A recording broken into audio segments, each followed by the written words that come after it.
যুক্তরাষ্ট্র সামরিক সহায়তা নিয়ে ইসরায়েল ও ইউক্রেনের পাশে দাঁড়ালো, জেলেনস্কির কৃতজ্ঞতা।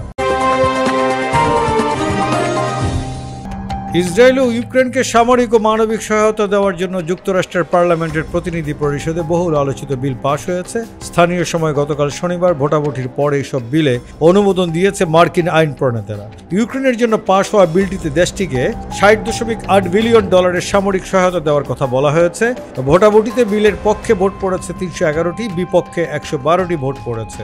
অন্যদিকে ইসরায়েলের জন্য পাশ হওয়া বিলটিতে দেশটিকে $26.4 বিলিয়ন সহায়তা দেওয়ার প্রস্তাবের কথা বলা হয়েছে। এর আওতায় ইসরায়েলকে সামরিক সহায়তা, আকাশ প্রতিরক্ষা ব্যবস্থা ঢেলে সাজানো, মানবিক কার্যক্রমে সহায়তা করবে জো বাইডেন প্রশাসন।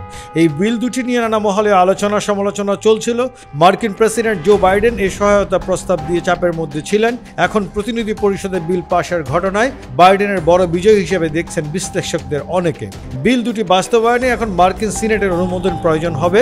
শীঘ্রই তা সিনেটে তোলা হবে। সেখানে বিল দুটি পাশ করার জন্য সিনেটরদের প্রতি আহ্বান জানিয়েছেন বাইডেন। এরপরই বাইডেন বিলে সই করবেন। এর ফলে তা আইনে পরিণত হবে। তখন ইসরায়েল ও ইউক্রেনকে সামরিক ও মানবিক সহায়তা দিতে বাইডেন প্রশাসনের সামনে আর কোনো বাধা থাকবে না।